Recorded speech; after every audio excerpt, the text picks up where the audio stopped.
여러분 안녕하십니까? 지난 강의에서는 자본 이동성과 관련한 글로벌 경제의 두 주체인 주변국과 중심국의 상호 관계에 대해 설명했습니다. 오늘은 제7장 총수요, 총공급 모형입니다.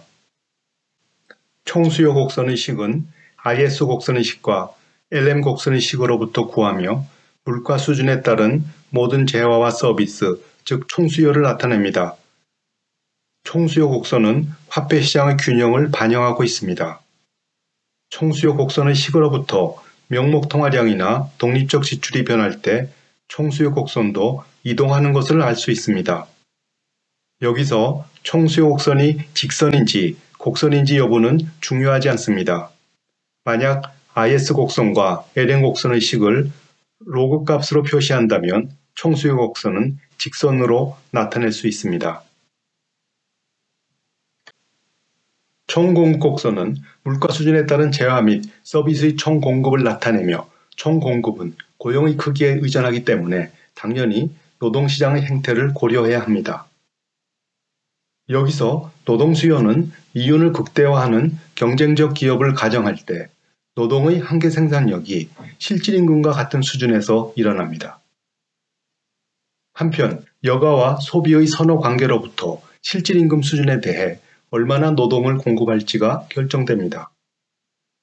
여가와 소비가 모두 정상제라고 가정하면 실질임금이 상승할 때 한편으로는 정의 소득 효과에 따른 여가에 대한 수요 증가, 즉 노동 공급이 감소하고 또 다른 한편으로는 실질임금의 증가가 여가의 기회비용을 높이게 되어 여가에 대한 수요 감소, 즉 노동 공급을 늘리고자 하는 대체 효과가 일어납니다.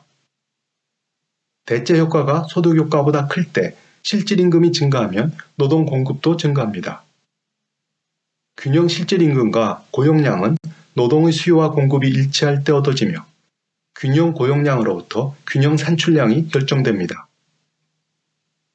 그런데 노동 수요와 공급은 모두 실질임금의 함수입니다. 그러므로 균형 산출량은 물가 수준과 무관합니다. 총공급 곡선이 수직인 이유입니다. 여기서 총공급 곡선을 장기 총공급 곡선으로 규정한 것은 모든 가격이 신축적이고 노동이 화폐 환상에서 자유로운 완전 경쟁 시장 구조를 전제했기 때문입니다. 생산성 지표인 A가 상승할 때 장기 총공급 곡선은 우측 이동합니다. 만약 노동 공급이 실질임금의 증가 함수라면 고용 증가가 일어나 산출량은 더 증가하게 됩니다. 그러나 단기에서 노동시장의 청산이 일어날 것으로 기대하기는 어렵습니다.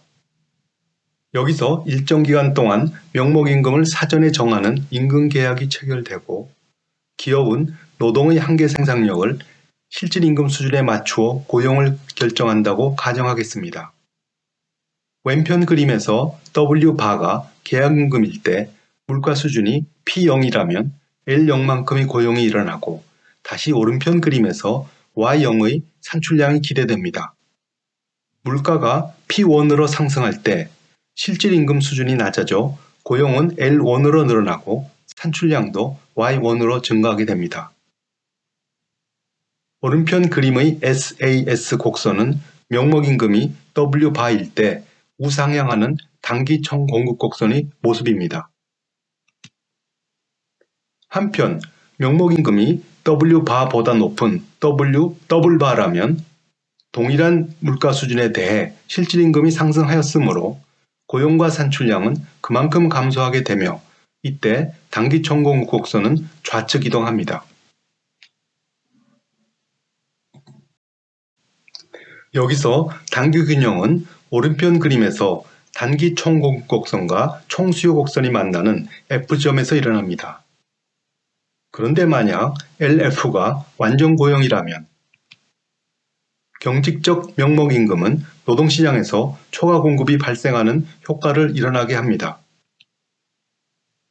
이때 노동시장의 초과 공급은 명목임금이 하방 압력을 받게 되는 요인으로 작용하며 그에 따라 단기 총공급 곡선도 우측 이동하게 됩니다. 명목임금은 우측 이동하는 단기 총공급 곡선이 장기 균형인 이점을 통과할 때까지 하락하게 됩니다. 단기 총공급 곡선, 장기 총공급 곡선, 그리고 총수요 곡선이 만나는 점에서 장기 균형이 일어납니다.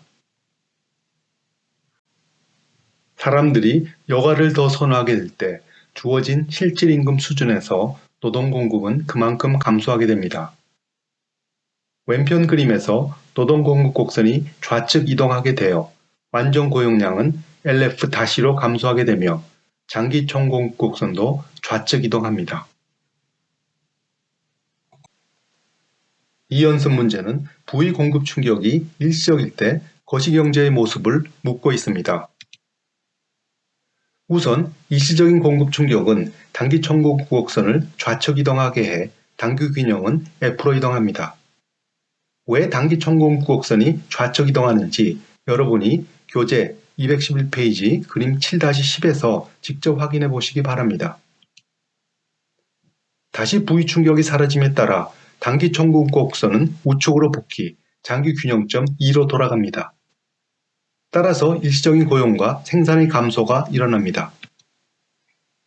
이때 만약 중앙은행이 확장적 통화정책을 시행한다면 부의 충격에도 불구하고 확장적 통화정책에 따른 물가 인상으로 실질임금이 하락해 고용과 생산을 완전고용 수준으로 유지하는 것이 가능합니다. 경제는 기존의 장기 균형인 2에서 새로운 총수요 곡선과 장단기 총공급 곡선이 만나는 장기 균형 2-로 이동합니다. 일시적인 부의 공급 충격에 대응해 아무런 조치를 취하지 않았을 때 경제는 일시적인 고용과 생산의 감소를 겪게 되지만 다시 장기 균형인 2를 회복하게 됩니다. 한편 확장적 통화정책으로 대응하는 경우 고용과 생산의 손실 대신 항구적인 물가의 상승이 일어납니다. 이때 이 다시에서 중앙은행이 다시 예전의 장기 균형인 2로 복귀하기 위해 긴축 통화정책을 시행한다면 단기 균형 F를 거쳐야 합니다. 결국 여기서 확장적 통화정책은 일시적인 고용과 소득의 감소를 항구적인 물가의 상승으로 맞교환하는 셈이 됩니다. 단기에는 총수요가 소득의 크기를, 총공급이 물가 수준을 각각 결정하며 장기에는 총공급이 소득의 크기를, 총수요가 물가 수준을 결정하는 것을 총수요 총공급 곡선을 이용해 설명하는 문제입니다. 이를 살펴보기 위해 우선 총수요가 증가했다고 가정해 보기로 합니다.